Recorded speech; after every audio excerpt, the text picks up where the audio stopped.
एक भयानक पिशाच गुफा में फंस गया था। बाहर निकलने के लिए इधर से उधर रास्ता ढूंढ रहा था। तभी उसे 3 दरवाजे दिखाई देता है जिसमें से वह बचकर निकल सकता था। लेकिन ये क्या, पहले दरवाजे के अंदर मोशन सेंसर है जो थोड़ी सी हलचल को सेंसर डिटेक्ट कर लेता, जिससे आग उत्पन्न होता और पिशाच जलकर मर जाता। दूसरे दरवाजे में साउंड सेंसर लगा है जो थोड़ी सी ध्वनि सेंसर को ट्रिगर करेगी, जिससे आग उत्पन्न होगा और पिशाच जलकर मर जाएगा। तीसरे दरवाजे में तापमान सेंसर लगा है जो कि तापमान में मामूली वृद्धि सेंसर को ट्रिगर करेगी और एक आग उत्पन्न करेगी, जिससे पिशाच जलकर मर जाएगा। पिशाच गुफा से बचने के लिए इनमें से किस दरवाजे का चयन करेगा? सही दरवाजा चयन करने के लिए क्या आप पिशाच का मदद कर सकते हैं?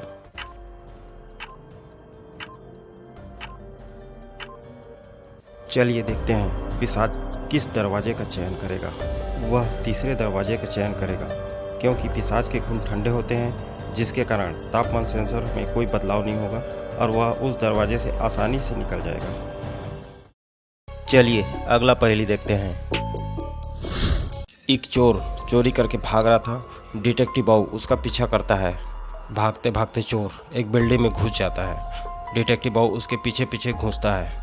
बिल्डिंग 3 मंजिल की थी और बाबू उसके पीछे अंदर चला जाता है, लेकिन चोर तब तक गायब हो चुका था, जिससे डिटेक्टिव बाबू हर घर की तलाशी लेने लगता है।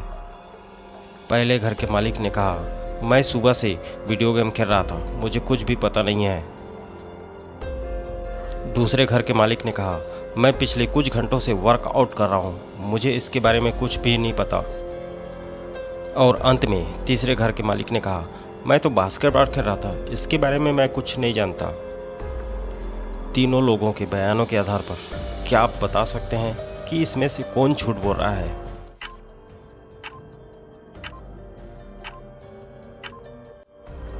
चलिए जानते हैं डिटेक्टिव बाबू चोर को कैसे पकड़ता है। तीसरे व्यक्ति ने कहा कि वो बास्केटबॉल खेल रहा है, लेकिन उसके हाथ में तो फुटबॉल था। वह डिटेक्टिव बाबू को देखा तो घबराहट में झूठ बोल दिया। इसी बयान के आधार पर डिटेक्टिव बाबू ने उसको गिरफ्तार कर लिया। चलिए अगला पहेली देखते हैं। रूबी अपने कार से जरूरी सामान लेने के लिए बाजार जा रही थी। तभी उसे अचानक तेज आवाज सुनाई देती है, जैसे कि किसी ने उसके कार को पीछे से जोरदार टक्कर मारी है। नुकसान का पता लगाने के लिए वह अपनी कार को साइड में रोककर बाहर निकलती है। वह देखती है कि एक लाल कार ने जोरदार टक्कर मारी है और घटनास्थल से भाग गई है। रूबी तुरंत गाड़ी चालू करती है और उस कार का पीछा करने लगती है। उसे लाल रंग की कार एक होटल के बाहर खड़ी मिलती है। रूबी तुरंत अपनी कार रोकी और होटल के अंदर गई। वहाँ 3 लोग बैठे हुए थे। इन तीनों में एक व्यक्ति लाल कार की मालिक है। इन तीनों को आप ध्यान से देखिए और अनुमान लगाइए कि वह कौन है।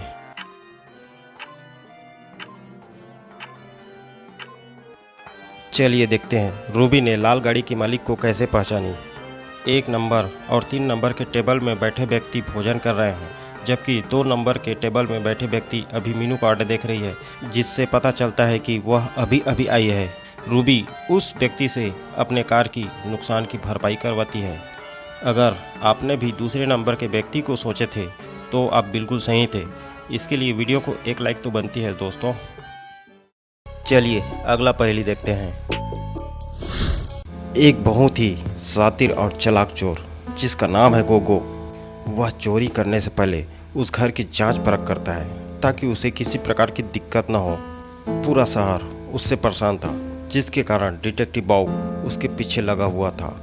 एक दिन जब वह घर में नहीं था तो बाबू सुराग की तलाश में उसके घर आया। जासूस बाबू पूरे घर की तलाशी लेता है, लेकिन उसे कोई सुराग नहीं मिलता। इसलिए वह सभी चीज़ों को उनके मूल स्थान पर रखकर वापस चला जाता है। लेकिन कुछ समय पश्चात जब गोगो वापस आता है तो उसे अपने घर के सामान में बदलाव नजर आता है और वह समझ जाता है कि कोई ना कोई उसके घर की तलाशी लिया है। गोगो को कैसे पता चला कि उसके घर में कोई आया था? क्या आप लोग भी इन दोनों फोटो को देखकर अनुमान लगा सकते हैं? यदि हाँ तो कमेंट करके बताइए।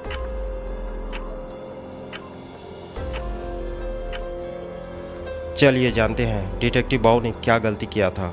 उसने छानबीन करने के पश्चात सभी वस्तुओं को उनके मूल स्थानों पर रख दिया था, परंतु बेड के चादर को गलत दिशा में बिछाया था। इसी चादर को देखकर गोगो समझ गया कि उसके घर की तलाशी हुई है। अगर आपका भी उत्तर यही था तो वीडियो को लाइक कीजिए। चलिए अगला पहेली देखते हैं। मिस्टर टेरो अपने परिवार के साथ छुट्टी बिताने के लिए समुद्र तट पर गए हुए थे और वहां मजेदार समय बिता रहे थे। खेलते समय उनका गेंद झाड़ियों में चला गया, जिसे ढूंढने के लिए मिस्टर टेरो का छोटा बेटा झाड़ियों की तरफ गया।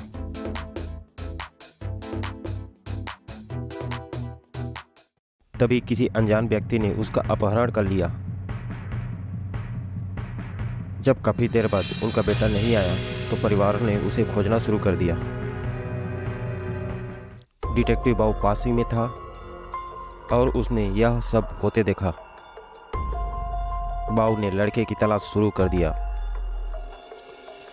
वह एक आदमी के पास आया और पूछा तो उस आदमी ने बताया कि मैं सुबह से यहाँ हूँ और मुझे कुछ भी पता नहीं है।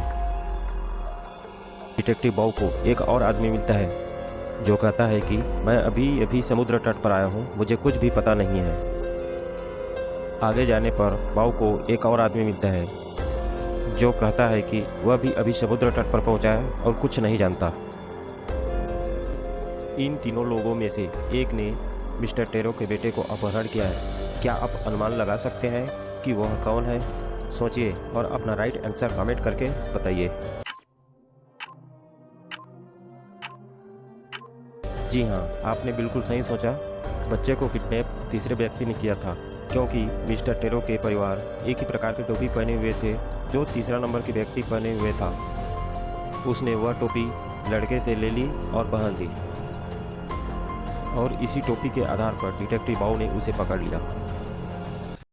ऐसे ही इंटरेस्टिंग और रोमांचक स्टोरी के लिए डिटेक्टिव बाऊ चैनल को सब्सक्राइब कीजिए।